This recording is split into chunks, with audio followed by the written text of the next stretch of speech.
युवा शक्ती ही अमरचेतना, आज तिचा उन्मेष हवा, युगायुगांना जागविणारा शककर्ता नवयुवक हवा. अरुणाताईचं हे गीत, समरगीत, स्फूर्तिगीत आम्ही शाळेत खूप जोशात गायचो. अरुणाताईंनी आमच्यासाठी अनेक लोकगीतं लिहून दिली होती आम्हाला लोकनृत्यासाठी, आणि ती वेगवेगळ्या लोकसमूहांच्या परंपरा, रीती याच्यावर आधारित असायची. त्यातलं बैगा या जमातीवरचं गीत मला फार आवडलेलं होतं.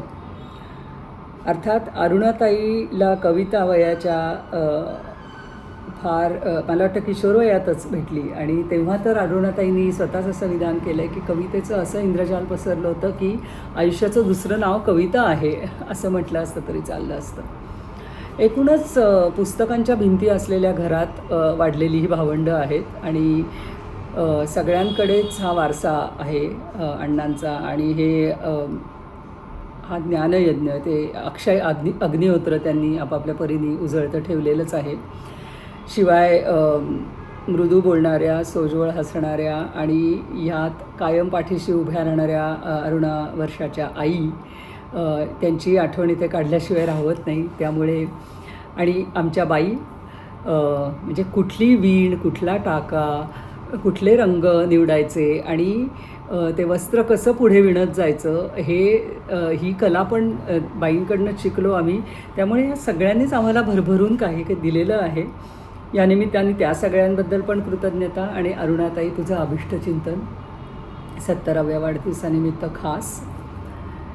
तर मला आज इथे अरुणाताईचा संचार सर्व क्षेत्रात आहे. संशोधन असू दे, काव्यलेखन असू दे, कथालेखन असू दे, वैचारिक लेखन असू दे, आणि त्यामुळे आपण कशाला गवसणी घालू शकतो या सगळ्या इतक्या अपुऱ्या वेळात.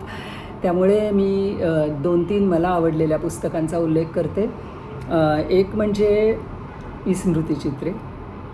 मला वाटतं 1807 ते 1971 असा काहीतरी त्याचा एक व्याप्ती आहे त्या पुस्तकाची. आणि तो म्हणजे त्या काळात जे चिंतन घडलं, मनन घडलं, सामाजिक परिवर्तनाची स्थित्यंतरं घडली, या सगळ्याचं हे सगळं त्यात प्रतिबिंबित होतं त्या पुस्तकात. 21 अग्निशिखांची मांडणी त्याच्यात आहे, विस्मृतिचित्रे. आणि दुसरं पुस्तक म्हणजे भारतीय विरागिनी. हे चिंतनगर्भ पुस्तक, म्हणजे विरागी संत कवयित्रींच्या कथाव्यथा मांडणारं पुस्तक. तर ह्याच्यानंतर माझा आणि अरुणाताईचा खास संपर्क साधला गेला तो अनुवादाच्या क्षेत्रात, भाषांतराच्या क्षेत्रात.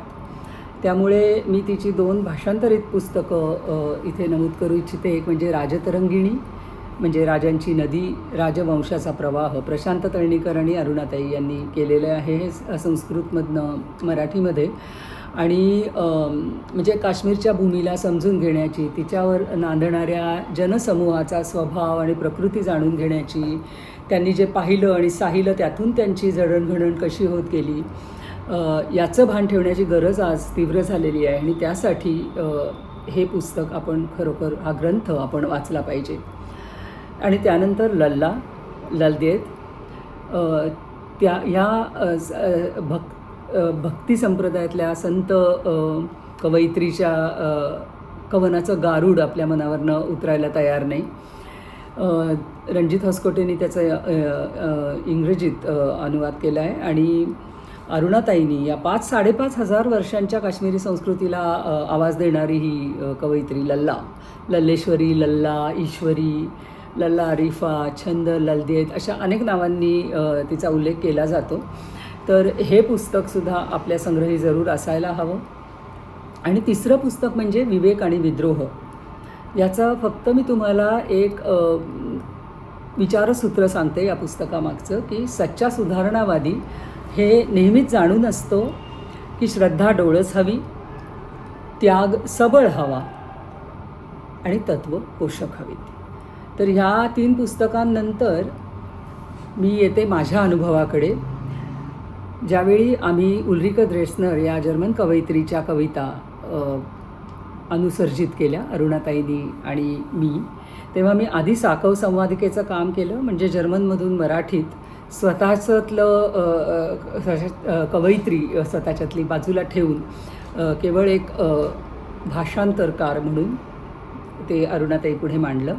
आणि त्याच्यानंतर आमच्या ज्या चर्चा घडत गेल्या, त्यातनं जे संशोधन होत गेलं, त्याच्यानंतर संवाद घडत गेले, वाद झाले, त्याच्यानंतर आमच्या असं लक्षात आलं की ही कविता नुसती भाषांतरित होत नाही, त्याचं अनुसर्जन होतं आहे. आणि मग आम्ही त्या कामाला हात घातला. तर सगळ्यात पहिल्यांदा उल्रिकेला कविता वाचायला सांगितली आम्ही, कारण ज्यावेळी कविता तुम्ही त्या कवीच्या तोंडून ऐकता तेव्हा ती तुमच्यासमोर प्रकट होते, जिवंत होते. तो एक ऑर्गॅनिक अनुभव असतो, कारण त्यातला जिवंतपणा तुमच्यासमोर येतो की कवीला त्यातनं काय मिळालं आहे आणि काय हातचं निसटलं आहे. आणि 3 पातळ्यांवर ही कविता कशी घडलेली असते की एक भाषेची पातळी असते, नंतर तुम्ही शब्दांमधल्या विरामांचा विचार करता, आणि मग जे अवकाश असतात त्या 2 शब्दांमधल्या अंधारात जेव्हा तुम्ही शिरण्याचा प्रयत्न करता, त्यावेळी तुमच्या लक्षात येतं की त्या कवितेमागे एक कविता आहे आणि तिच्यापर्यंत पोचणं हे अनुसर्जक म्हणून तुमचं काम आहे. हा अनुभव फार वेगळा होता, मला परिपक्व करणारा होता. आणि अरुणाताई बरोबर काम करताना तिचं शब्दांशी कसं नातं आहे हे मला जवळून पाहता आलं. त्यामुळे तिचीच एक कविता आणि त्याचं जर्मन भाषांतर जे उल्रिकेनी केलं ती इथे वाचते आणि समारोप करते.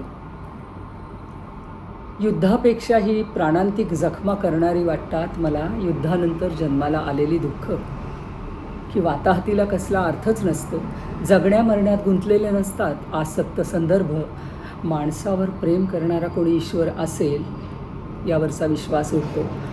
अनवैरी आयुष्याचं हृदय फुटून वाहत राहतं भय, तेव्हा त्या काळ्या प्रवाहाला कोणता किनाराही नसतो. हे एक कडवं आहे. त्याचं जर्मन भाषांतर. Tödlicher noch als der Krieg sind die Leiden, die erzeugt, wie ich weiß, zu genau weiß. Die Zerstörung endgültig jeder Bedeutung beraubt, wunschlos, leer, gebettet in nichts. Leben wie Tod, verloren der Glaube daran. Ein den Menschen liebender Gott könnte existieren. Und aus dem Herzen des feindlichen Lebens quillt die Angst. Fließt uferlos der schwarze Strom.